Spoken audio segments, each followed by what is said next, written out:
The first I remember was living on the right side of Midland Ave. A few light days precede the passage of time. My newborn brother carried by me, child of barely 3. In her jumpsuit, Donna would assert those flying tortoises were real. Headlights shattered my hopes of getting a true childhood.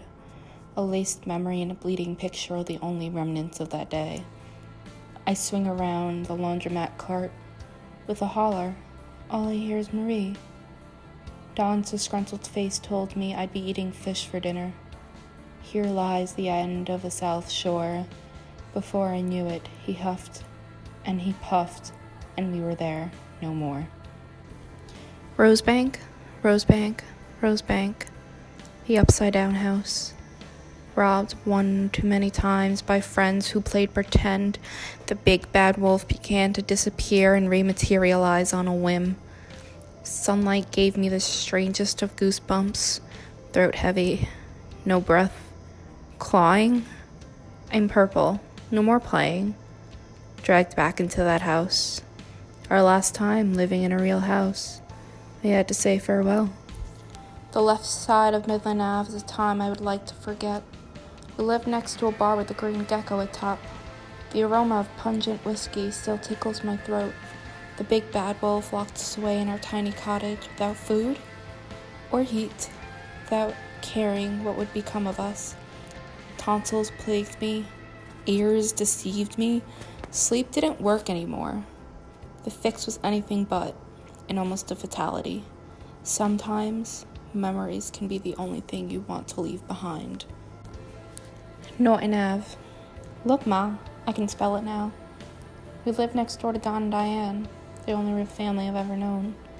I finally understood what it meant to come from brokenness, what it meant to have to pick a side.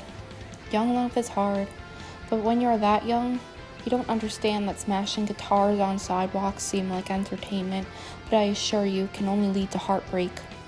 All good times must come to an end. Laurie kicked us out, only a gift of a scar. Whoa, this is the rich side of the island.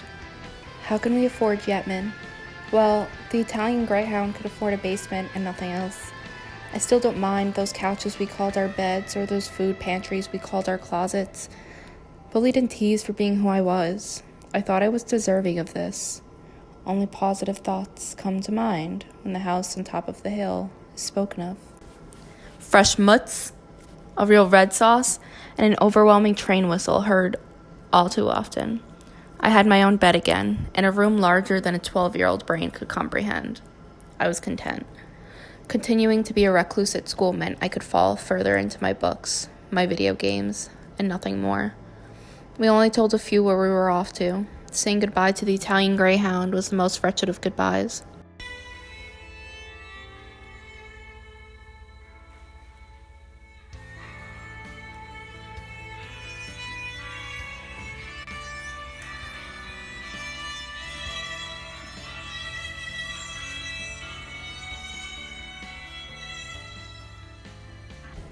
Bacalaitos, pan con guava, maltas, bendición. I miss you, Puerto Rico. The big bad wolf came back with a vengeance, hiding in plain sight and never leaving the house. Mom said the house was cursed. Mom said the only way you leave that house is in handcuffs or a body bag. I didn't believe her. I couldn't. Until our worst fears were realized. They call us El Ciudad de las Brujas for a reason. In 6 short months, we were forced out of a place where great achievements were soon to happen. Hello, Huguenot. I guess we were destined to meet again. Custody battle, mental illness, mom's chronic and debilitating pain, solitude and confinement, arguments and anger issues. I'm done. 17, saying goodbye to everything I knew, starting a new life where no one knew Marie the recluse. I've begun to hang my adult street signs, leaving the old ones in Huguenot's closet where the story is still skewed.